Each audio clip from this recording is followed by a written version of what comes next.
5 দফা দাবিতে সরকারি মেডিকেল কলেজ হাসপাতালে কর্মবিরতি পালন করছেন ইন্টার্ন চিকিৎসকেরা। এ বিষয়ে বিস্তারিত জানাতে ঢাকা মেডিকেল কলেজে আছেন সহকর্মী মনির হোসেন এবং রাজশাহী মেডিকেল কলেজ হাসপাতালে শাহিন আলম। সরাসরি প্রথমে যাচ্ছি মনিরের কাছে। চিকিৎসক এবং মেডিকেল শিক্ষার্থীদের 5 দফা দাবিতে যেই চলমান আন্দোলন রয়েছে সেই আন্দোলনের কর্মসূচির অংশ হিসেবে আজ সারা দেশে সকল সরকারি বেসরকারি মেডিকেল এবং যেই চিকিৎসকরা রয়েছেন তাদের সকল প্রাইভেট চেম্বার এবং সরকারি মেডিকেলের বহির্বিভাগ এবং ইনডোরের যে চিকিৎসা সেবা সেটি বন্ধ রাখার কথা হয়েছিল। সেই ক্ষেত্রে কিন্তু এখন আমরা আছি ঢাকা মেডিকেল কলেজ হাসপাতালের বহির্বিভাগে। এখানেও কিন্তু সকাল থেকে আসলে যেটি দেখা গিয়েছে সকাল থেকে যেই বহির্বিভাগের যে সেবা সেটি বন্ধ রাখা হয়েছিল এবং এক পর্যায়ে যে এখানকার যেই সেবা নিতে আসা রোগীরা প্রতিবাদ করতে থাকেন, তারা এসে যখন কেউ 6টা কিংবা কেউ 7টায় অর্থাৎ সাহারি করে অনেকেই চলে এসেছিলেন এবং তারা দীর্ঘক্ষণ দাঁড়িয়ে থেকে যখন আসলে টিকিট পাচ্ছিলেন না তখন তারা আসলে প্রতিবাদ করতে থাকেন এবং এক পর্যায়ে তারা আসলে যেই ঢাকা মেডিকেল কলেজ হাসপাতালের পরিচালক বরাবর তারা সেই প্রতিবাদ জানায় এবং পরিচালকের রুমে যান।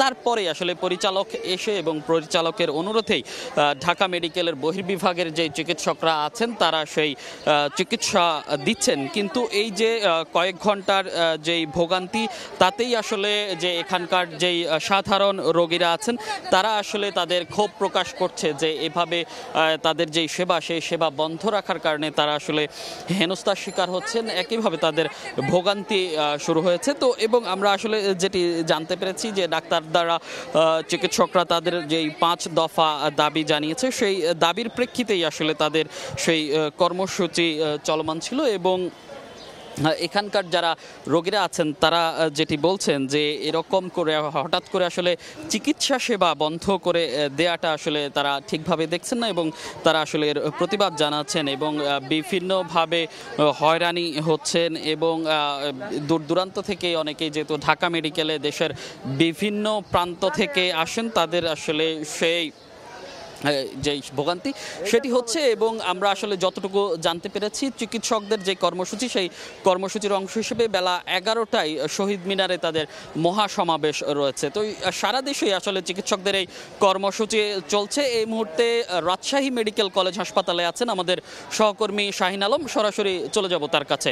শাহিন, হাইকোর্ট কর্তৃক পূর্ণাঙ্গ রায় এবং 5 দফা দাবি আদায়ে দীর্ঘদিন ধরে আন্দোলন করে আসছে রাজশাহী মেডিকেল কলেজ হাসপাতালের ডাক্তাররা।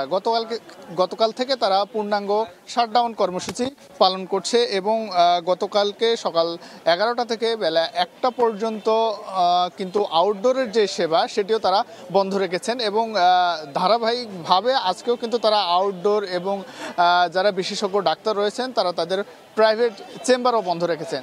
যদি বলা যায় এক কথায় রাজশাহীতে ইমার্জেন্সি চিকিৎসা ছাড়া কোনো ধরনের চিকিৎসা কিন্তু মিলছে না। এতে করে ভোগান্তিতে পড়েছেন রাজশাহীতে যারা দূর দূরান্ত থেকে চিকিৎসা নিতে আসেন তারা কিন্তু বিপাকে পড়েছেন, এসে তারা ঘুরে যাচ্ছেন। রাজশাহী মেডিকেল কলেজে যে হাসপাতালটি রয়েছে এটি রাজশাহী বিভাগের 8 জেলা থেকে কিন্তু স্বল্প মূল্যে চিকিৎসা নেওয়ার জন্য এখানে দূর দূরান্ত থেকে আসেন। কিন্তু আমরা সকাল থেকে দেখছি যে প্রচুর পরিমাণ রোগী তারা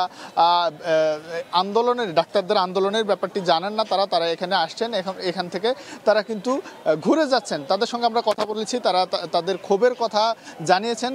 রোগীরা যেটি বলছেন যে ডাক্তারদের চিকিৎসা বন্ধ রেখে আসলে আন্দোলনের কোনো যৌক্তিকতা তারা দেখেন না। অপরদিকে ডাক্তাররা যেটি বলছেন যে আসলে সাধারণ মানুষের জন্যই কিন্তু তারা এই আন্দোলনটি করছেন, কারণ তাদের দাবি সমূহের মধ্যে অন্যতম দাবি হচ্ছে যারা ম্যাটস সহ সেকমো সহ যেসব যারা ডাক্তার পদবি ব্যবহার করেন এই পদবি যেন তারা ব্যবহার না করতে পারেন এবং তাদের মাধ্যমে মানুষ যেন ভুল চিকিৎসা না পায় সেই দাবিতে কিন্তু তারা আন্দোলন করছেন বলে তারা আমাদেরকে জানিয়েছেন। তবে একটি বিষয় হচ্ছে আজকে কিন্তু এই যে আন্দোলন হচ্ছে এটির সুরাহা হওয়ার একটি কথা রয়েছে। আদালত কর্তৃক আজকের একটি রায় হওয়ার কথা রয়েছে। এই রায় যদি ডাক্তারদের পক্ষে আসে তারা কিন্তু আন্দোলন থেকে সরে যাবেন বলে জানিয়েছেন। যদি তারা রায় পক্ষে না পান সামনের দিনে আরও কঠোর কর্মসূচিতে যাওয়ার ঘোষণা দিয়েছেন তারা। তো এই ছিল আমার কাছে রাজশাহী মেডিকেল কলেজ হাসপাতাল থেকে ডাক্তারদের যে আন্দোলন তার তার সর্বশেষ খবর। সরাসরি যুক্ত ছিলাম রাজশাহী থেকে, তার আগে যুক্ত ছিলেন ঢাকা মেডিকেল থেকে মনির হোসেন।